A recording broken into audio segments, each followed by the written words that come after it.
G'day there guys, my name is Connor from Marking Industries and we are back with some more stories from Reddit. As always, if you enjoy these videos, be sure to hit like and subscribe and also the notification bell so you never miss an episode. Alrighty guys, let's get right into the stories.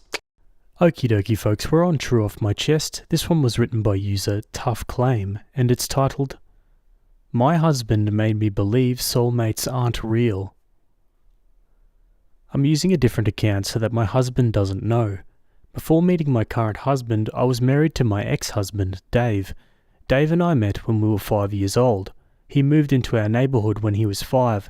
He was this cute boy next door. We became inseparable. Even our parents joked that when we would be adults, we would be married. Ever since I knew the concept of marriage, I was determined that I would marry Dave. We were like soulmates. We had the same interests, the same hobbies, the similar thoughts. He was my first everything. My first kiss, my first boyfriend, the guy I lost my virginity to. Among our friends, we were the perfect couple. After graduating high school, we immediately got married. I got into a good school, but I decided to study with Dave. We got married right after we finished high school. Our parents helped us find an apartment closer to our school. We worked hard. We would often talk about having kids. On our 6th anniversary, we decided that we would try for a baby next year. I still remember the day when we were teenagers and cuddling. We already decided what our babies' names would be. During our 7th year of marriage, my mum got sick, so I had to stay with her for a while. I was planning to do something special for our 7th year anniversary, so I left early to surprise him. I went to my bedroom, and there I saw my husband banging another girl in our marital bed. I can never get that image out of my head. My husband saw me, and his face turned to pale. I don't know what happened, but I threw up right on the spot. My husband was giving me the usual, "It's not what it looks like, I'm sorry. It was a mistake." I locked myself in the bathroom. I somehow mustered my strength and called my friend to pick me up. And just don't listen to Dave. When my friend arrived, she charged at Dave. She grabbed some of my things and we left. I was in a catatonic stage at that point. Eventually my parents knew, and they supported me on whatever decision I would make. Dave's parents, however, wanted us to be together. There was a huge fight, but eventually we settled for divorce. My whole fairy tale fantasy just shattered. I was spiraling into depression. My parents booked me therapy. For 2 years, I was like a living corpse. After that, my friend pushed me to go on a date. I did, but no one even came close to Dave. I was searching for Dave in every guy, but they all failed to live up to the expectation. That is when I met my now husband, Jay. Jay was the opposite of Dave.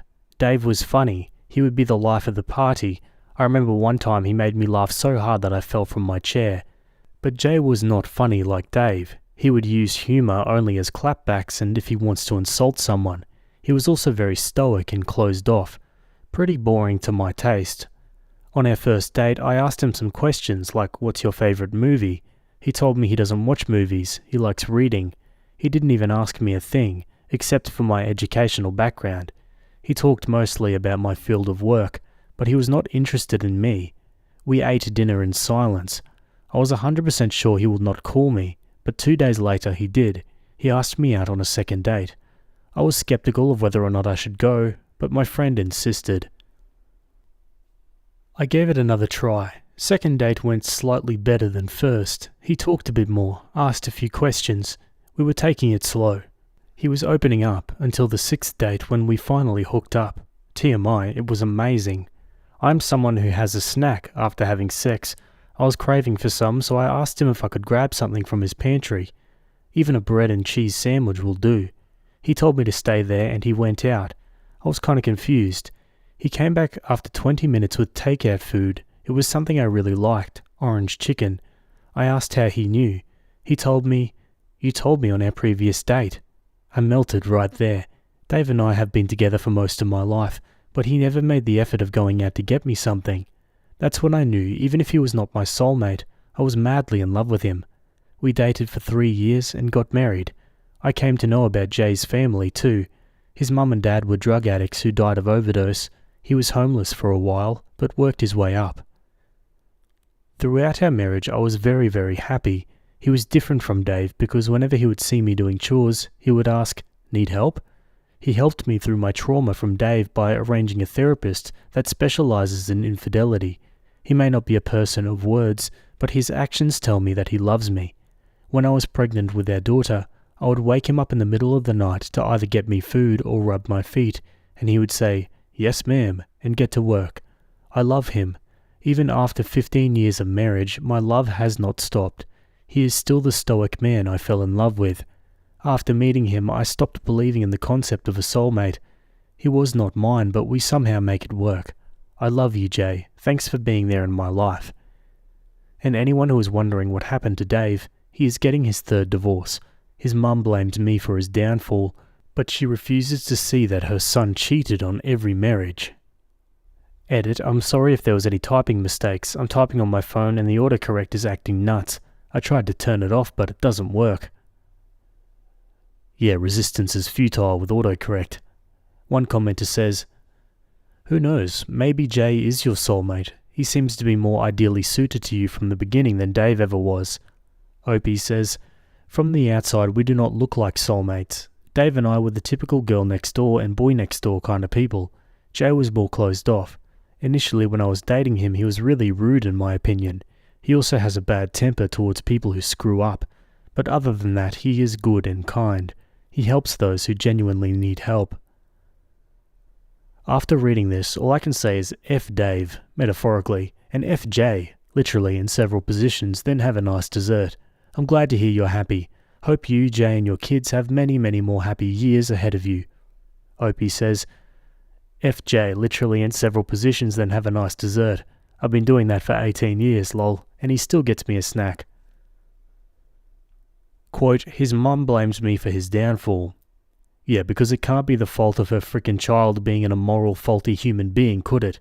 I'm poly, and I have a different attitude to sex around a relationship, but promises are promises regardless.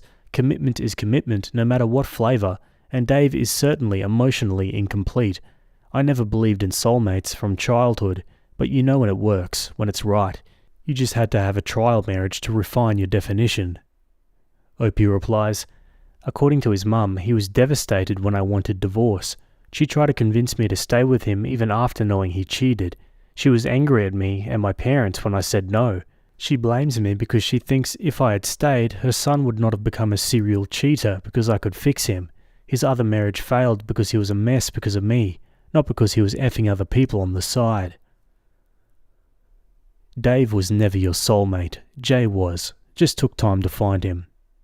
Opie says, "When I asked Jay about if he believes in soulmates, he told me, 'I don't believe that crap. It's just like horoscopes. People believe in it because it makes them feel better. A lot of potential good relationships get broken because of this crap.' I was kind of devastated that he doesn't believe in soulmates. Can you believe in these 18 years we've only said I love you only 5 times as far as I can count? I want to say it more." Yeah, I mean, everyone has their own definitions on what a good relationship has or doesn't have, but I would say, yeah, you need to be saying things like that a lot more than that. Like, I'm glad Opie's found someone new and moved on, but it's clear that there's still a little bit of issues here. Let's go to an update. A lot of you people have been asking me and personally messaging me about Jay's upbringing and how he managed to survive. Well, I'm not sure if I'm the right person to talk about his personal life. I mean, I heard some parts which really made me cry. Therefore, I'll try to summarise it. So, my husband Jay is an only child. His mum and dad were from a poor family. They were drug addicts. His household was a mess. He remembers his father pushing him down the stairs when he was like 8. Jay mostly grew up with his grandfather, his mum's dad. As far as I know, his mum was not allowed to come to his grandfather's house. Jay mostly spent his weekdays at his house. His mum and dad didn't care. They were always high and have odd visitors. His grandfather taught him a lot of things, like handling tools, woodwork, electric repair stuff. Ever since he was little, with some advice from his grandfather, he learned that his parents are very useless. He has to survive on his own. All they know is how to do drugs and invite people for having group sex. He started doing odd jobs like dog sitting, car and window washing, gardening. He also tutored from time to time.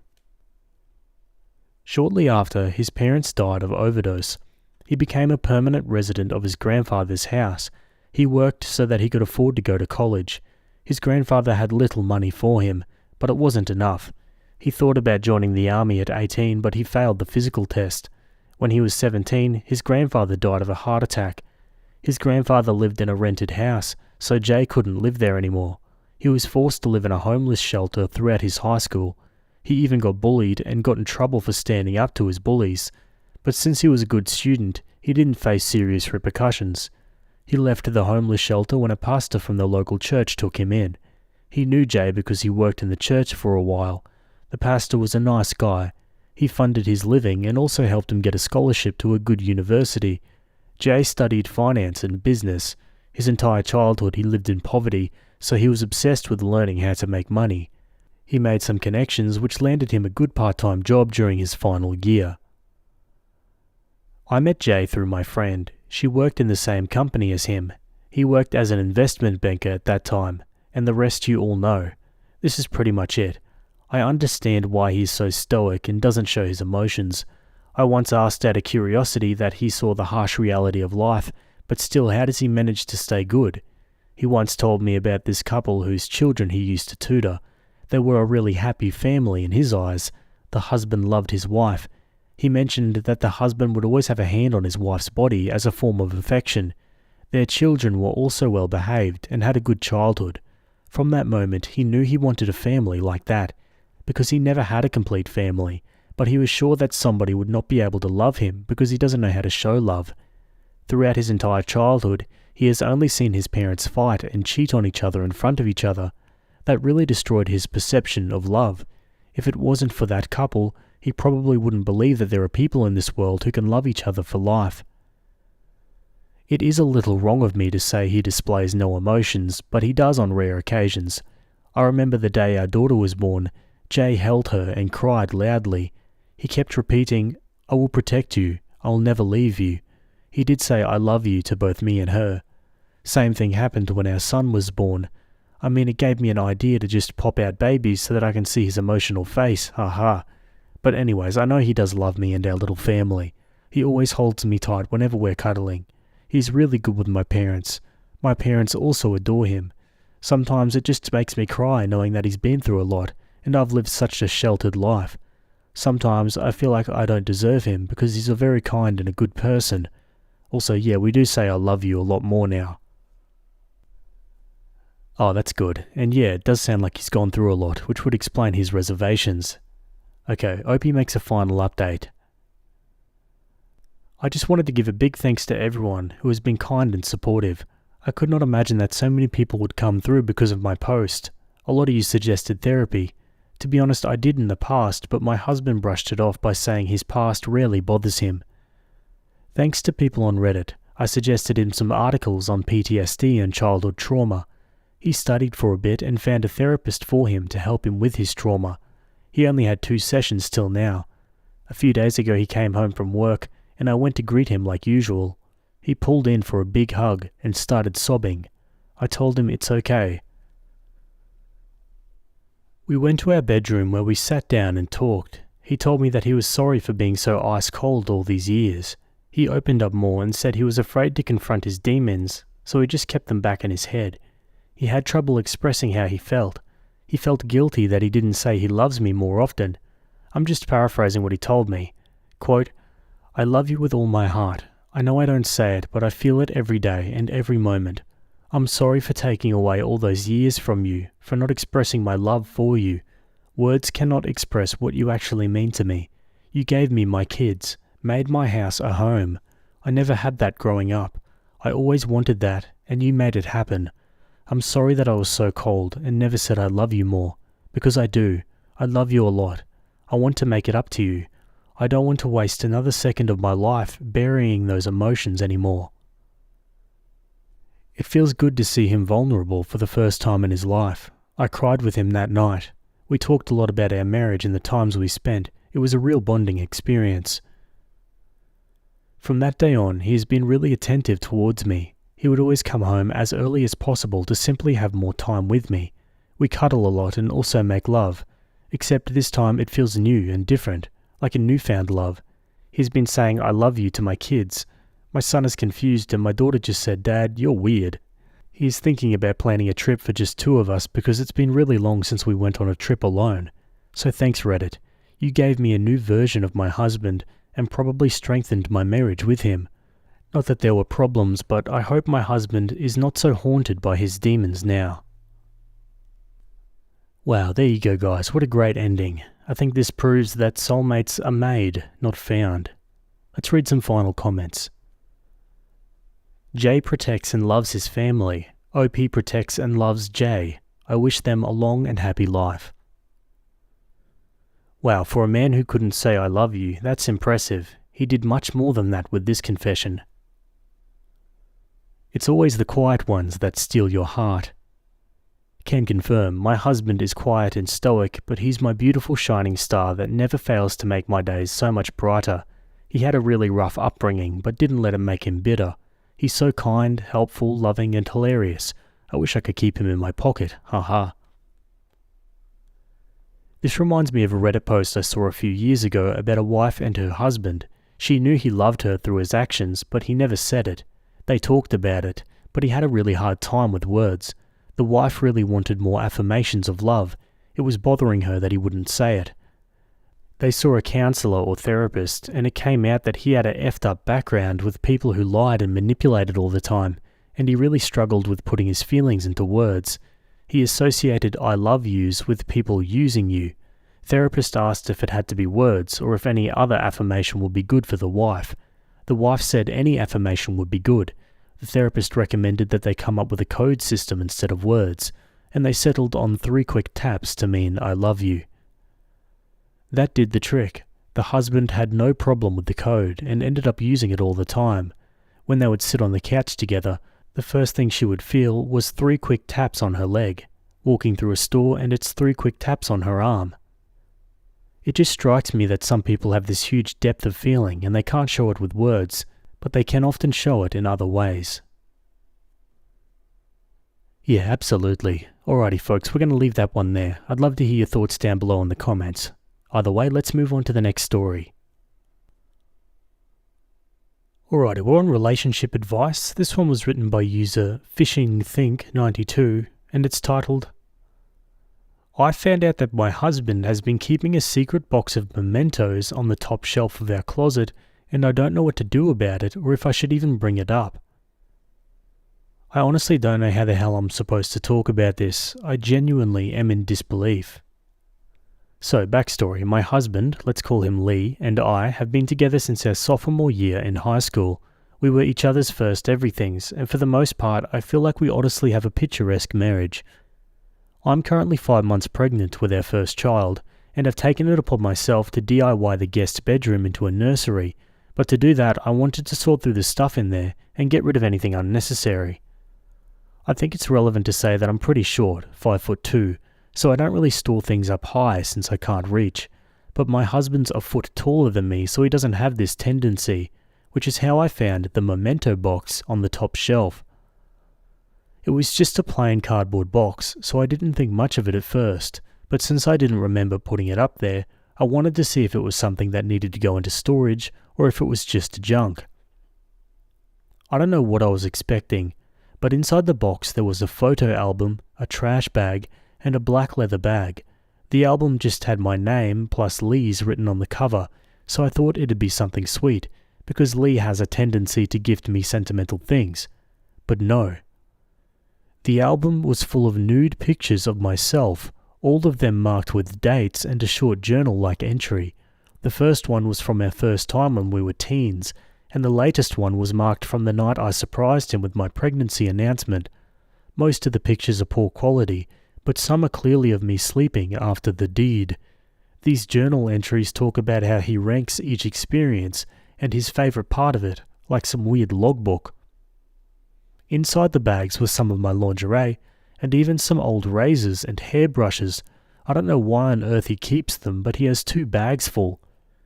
I don't know how or what to do. I mean, is this normal behaviour? Is this some twisted form of romance on his part?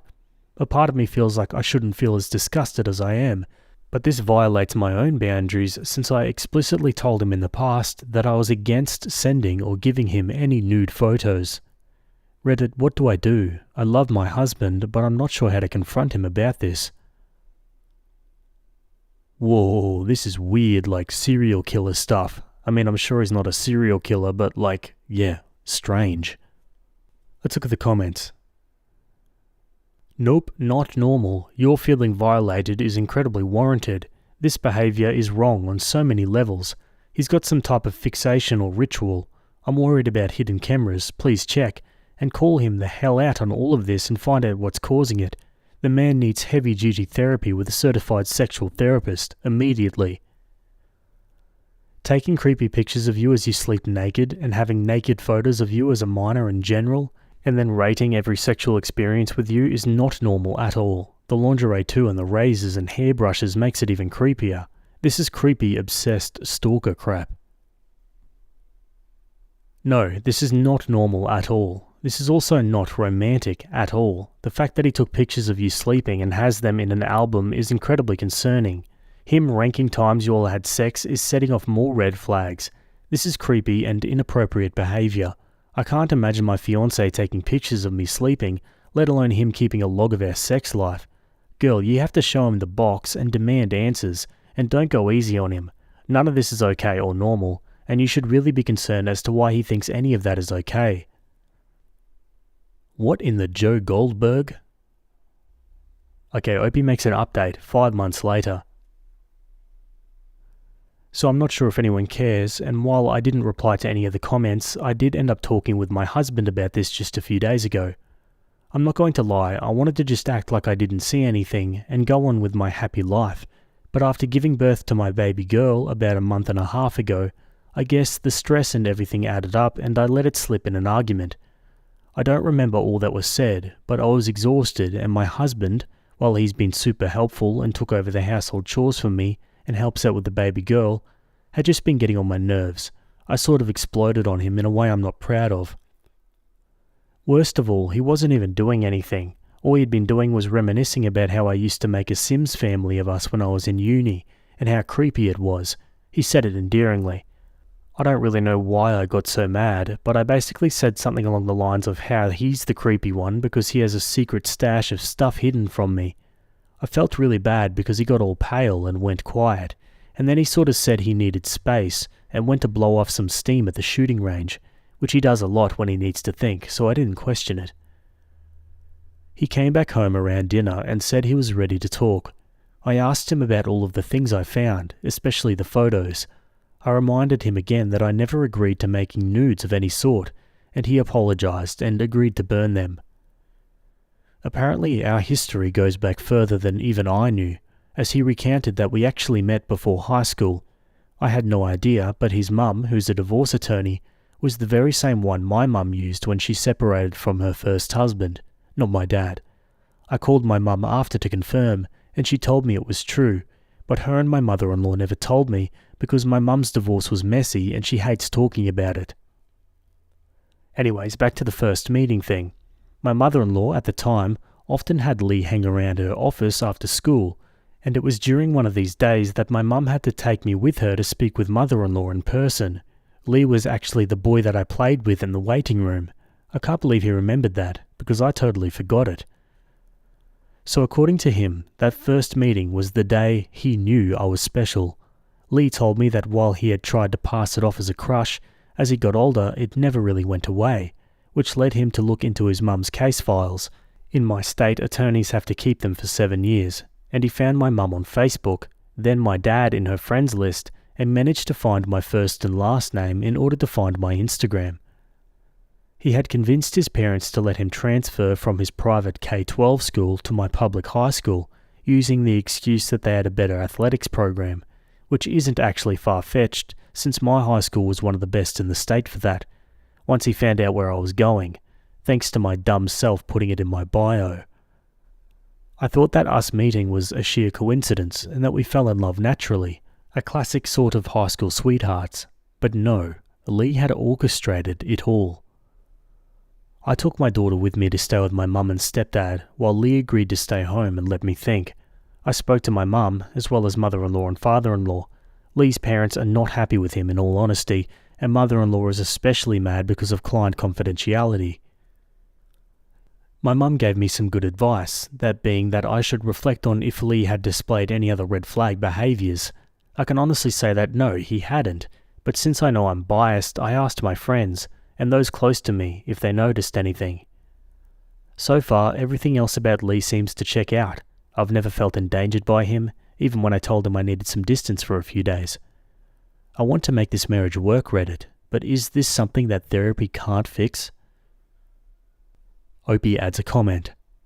Hi, this is really late for a reply. I'm sorry about that. I wasn't ready to acknowledge it for a long time. Lee told me that he didn't mean anything by it and wanted to just have a keepsake collection of some memorable moments we shared, but he did acknowledge that he knew it was wrong and apologised, and he promised me he'd get rid of the pictures by burning them. Geez, yeah, I mean the pictures are one thing, but him basically matchmaking himself to you, that's another. I don't know, Opie seems convinced he's a nice guy, but I can't help but get alarm bells ringing in the back of my head when I'm reading this.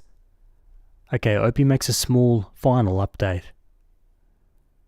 Lee and I have since been going to couples counselling, and he's going to individual therapy. After the whole drama that happened a few months ago, he had sort of a come-to-Christ moment where he realised that the way he'd been obsessing over the idea of me wasn't the same as a healthy love. We spent a few weeks apart so he could work on himself, and he turned over his device's passwords and accounts to me so that I could go through and calm my worries, because I was really anxious about the explicit photos. Since then though, we're back in our house and with our baby girl, and our marriage is back on track and better for it. Yeah, I mean, I don't know how to feel about that ending. Let's read some final comments.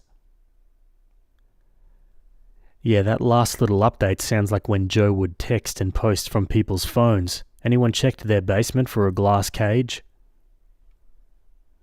The worst thing about this is if she left him, you know 100% that he would stalk her, or worse. Like, I can't imagine the risk of him being a family annihilator would be low. Everything will be fine as long as she continues to perfectly match his expectations for her. Do you think she's eventually going to realise she married her stalker? Memento's my ass. There were specifically nudes that she didn't consent to. He didn't write about their holidays or funny memories. He wrote about their sexual experiences, every single one of them. He has samples of her body hair and clothing that has touched intimate parts of her body. He's not obsessed with her emotionally, not that that would be much better. He's obsessed with her physically, and has been since he was a child. That's not romantic, it's terrifying. I'm so sad she didn't burn that box the moment she found it. Now he's never going to give her the chance. Yeah, I mean there's plenty of scary hypotheticals that could go on here, but I guess all we can do is cross our fingers that it's not what everyone's thinking. What are your thoughts? Let me know down below. Anyway, let's move on.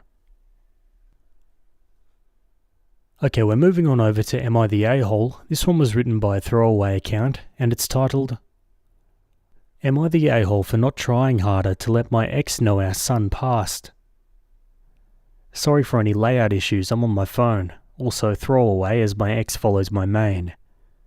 Both myself and my partner were 28 when I found out I was pregnant. Together 4 years. Personally, I didn't want the child. My work was offering potential advances within my position and I was excited for it. But after a lot of talking, we decided to go forward with it. When I was around 20 weeks, just after finding out the gender, he disappeared. I couldn't contact him. He wouldn't answer the phone or messages. I got worried and messaged his mother and found out he was living back with her and was overwhelmed with the situation. He kept paying his part of the bills over to my bank each month, but I received no contact. I even tried going over. Nothing. By about 27 weeks, I gave up trying, gave up crying, and just got on with what I thought was a future as a single mother. I brought everything needed over the next couple of weeks and set it all up. At 31 weeks, I started having pains, but put it down to Braxton Hicks. Just before 32 weeks, my waters went and I went into labour, with the baby coming very quickly. We went straight into NICU. I messaged and rang my ex and his mother. No response.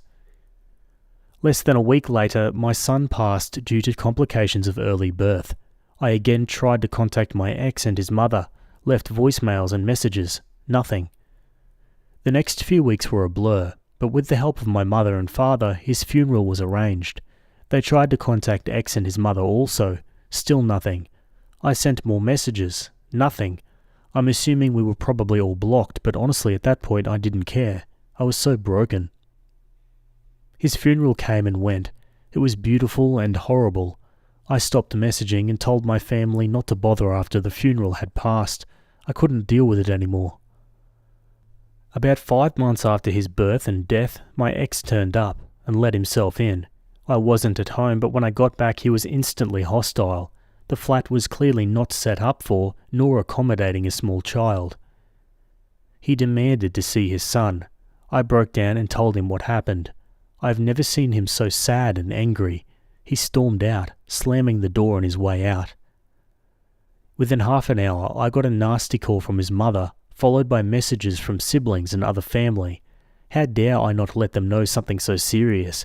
How could I hide something like that out of petty spite? I truly didn't. I tried, but I couldn't keep trying. It's been nearly 3 weeks now of them being awful. I was speaking to my sister this weekend, and she said, to be fair, it was a bit of a dick move to not keep trying. They deserve to know. Was it? I tried so hard to let him know, but I was struggling so hard too. I lost my son too. Am I the a-hole? Should I have done more? Nah, man, not the a-hole. What a deplorable man. Like really, he just abandons his child and his family and then ignores all communication thereafter? Like seriously, get a grip. He didn't deserve to know at all if you ask me. Let's go to the comments. Holy crap, not the a-hole. He abandoned you while you were pregnant and he and his family ignored your messages and attempts to get in contact. You were the opposite of an a-hole. I'm so sorry for your experience and I suggest changing the locks and cutting them off completely. Honestly, F him and his family. You tried contacting them before and after it happened, and nothing. Then he just shows up like he didn't abandon you at such a fragile time. Honestly, if that was me and I tried contacting the dad and family and heard nothing, I wouldn't bother either because planning a baby's funeral would be my top priority, not chasing someone who left. Not the a-hole. Let me get this straight. You went through a pregnancy and an NICU baby death due to early birth, likely due to the stress those brats put you through, and they have the audacity to say you didn't try hard enough? Bite me. That is how I would respond. OP, I'm so sorry you went through that, and I want you to understand how strong you are for going through that alone. I'm sorry for your loss, and I hope you block that whole group and force shame on your sister. For shame. Not the a-hole. 100,000% not the a-hole. Not the a-hole, so they essentially went no contact with you and then blamed you for not contacting them and are now harassing a grieving mother and young woman recovering from her first pregnancy? They sound like frickin' monsters if we're going to shoot straight about it. I'm sorry for your loss and wish nothing but healing and happiness for your future, which hopefully does not include your ex, his mother, or possibly your sister. Not the a-hole. Firstly, let me say I'm so very sorry for your loss. Those words are cliché and trite, but they're all I have. Secondly, the sperm donor dropped off the face of the earth because he couldn't deal, and then he has the audacity to say you should have tried harder to reach him.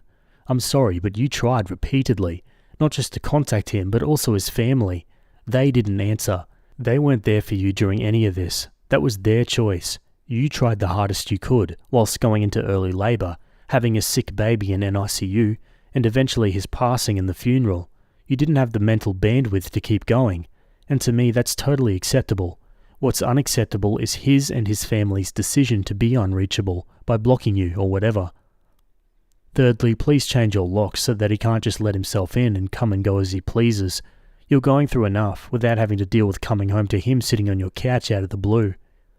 Lastly, your sister needs to grow the F up. What an immature response. She must know you tried. And with all you were dealing with, I don't think you could have tried any harder. She needs to learn some empathy. I wish you the best moving forward. Yeah, I think we get the picture. I'm glad the comments are on my side. Hope he makes an edit. Thank you all so much for your responses. Sorry for not replying to anyone. Reading them has been a lot. Honestly, I'm going to drink a bottle of wine or two, read your kind responses and cry myself to sleep. Writing this all out and living it again has been hard. Unfortunately, I'm not able to change the locks. The landlord said no, but my tenancy ends on the 12th of June, and I already have a new flat to move into. And thankfully, my dad has been able to cover the cost of a private therapist, and I see her again Tuesday. Thank you all so much again for your kind words. Second edit. If I'd realised this was going to blow up so much, then I probably would have just posted to my main. If you see this post anyway, read it, Lewis. Then read it again. Then read the comments. Then just leave me alone. Thank you all for your comments. I'm going to show my therapist the post when I see her and talk it through, but honestly it has helped a lot, even if I did cry quite a bit. I'm going to sleep now and won't be back on this post, but thank you all. Okay, Opie comes back, makes an update 2.5 months later. The previous post was locked, but I've had a few messages asking after me, so before I leave this account completely, I just wanted to let people know I'm alright. The move went smoothly. I'm far enough away that there's no risk of bumping into my ex or his family. I changed my number and deleted all social media, so haven't had anything from them personally for about 6 weeks. My sister apologised for what she said, and was spoken a lot about it all. I definitely don't think our relationship is the same, but we're okay. I still hear they're speaking badly about me from friends, but I try and ignore it. I'm in therapy still, and I'm trying my hardest to move forward with everything. I visit my son's grave when I can. Thankfully, my ex and his family care so little about more than themselves, they never asked where he's buried, so I can do so in peace. Thank you all for everything you said. I've found myself going back to the previous post a lot over the last couple of months, and it's helped me more than I can express. I'll be leaving this account now, but again, thank you. Someone asks, can you explain what your sister said and was thinking? Opie says, my dad chewed her out in a big way when he found out what she said to me. She said that she didn't realise how much we tried to contact him and thought it was like when I was pregnant, that I decided not to bother with the ex anymore and just do it all myself. Honestly, it seems like bullcrap. My parents were my support throughout everything, but my sister wasn't so absent she didn't know we rang and messaged a lot. But her apology did seem genuine, and she has had nothing nice to say about how they've been since. If anyone's going to blow up at them, it'll be her, but my dad said to leave it and let them ruin themselves. Okay folks, and now for a final update, another 8 months later. Forgot about Reddit till I was clearing out some apps for phone space. Thought I'd send out a final update before I send the app to the void. Wish I could say things are amazing, great job, new partner, blah blah blah, but it's nothing as great or as exciting as that. I moved into my new flat last year, and it's nice. Forgot how expensive it is to live alone, but I'm managing. I did end up getting a new job. Its pay is about the same. Job role also, but X doesn't know where it is. He didn't show up at old job or anything exciting like that. I just wanted a new start, along with my new home. No new partner. I don't have it in me to date yet. Sister stuff. We're low contact. She apologised, but she still speaks with X on occasions, according to my mum.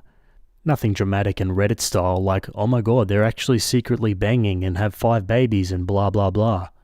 Just that my sister will talk to him if they bump into each other, but honestly, it kinda hurts after everything. I'm still in therapy. I doubled the length of sessions around the 1-year date of my son's passing. Thankfully, my ex didn't turn up at his grave, or at least not when I was there. I'm not going to go into it too much, but it sucked. It hurt a lot, and I spent quite a few days drunk and crying in bed after the visit. My dad has been my rock through this all. I'm still paying him back for everything. He waves me off when I say I'm going to pay X amount this month, but I know his bank cries, lol. We have a morning together on Sunday where we just drink tea, catch up, and maybe put on the F1. It's nice, and I love the time together. So basically, just boring, thankfully. No ex-contact nor his family, no massive life changes, just one foot in front of the other. I reread everything I posted last year, and read loads of the comments again, and I just want to say thank you. I was in a really bad place mentally, and it was hard to see that I wasn't the villain in this. A mixture of therapy and all the comments helped. So, thank you all. Bye-bye. Okie dokie folks, and that's the end of that story. Yeah, a relatively calm, non-dramatic ending there. That's usually how these things go. I mean, not on Reddit obviously, but, in real life, let's be realistic. Let's read some final comments. This post is so incredibly sad. She did everything she could. I would understand if she never spoke to her sister again. I'm sending her all the hugs. Why would he turn up at month 5? because he didn't want to do any of the work during the hard parts of pregnancy or early parts of raising the baby. Then he wanted to blow in and be forgiven and act like a great dad while criticizing Opie for any perceived mistake. He's a nut job. I would not worry. Karma catches up to people like that, especially ones that are that dumb. If you treated my sister the way this asshat treated OP, you'd be dead to me. Polite conversation? Every time I saw you in public, I'd just loudly start calling you a deadbeat a-hole till you left. I don't blame OP for being low contact with her sibling. How on earth could you be okay with him or his family in any capacity once you knew what happened? Yeah, 100%. The sister is deplorable in this situation as well. Anyway, what do you guys think about that one? Let me know down below. Either way, that's it from me today. I hope you guys enjoyed those stories. Thanks for making it to the end, and I'll see you all in the next video. Have a good day. Cheers.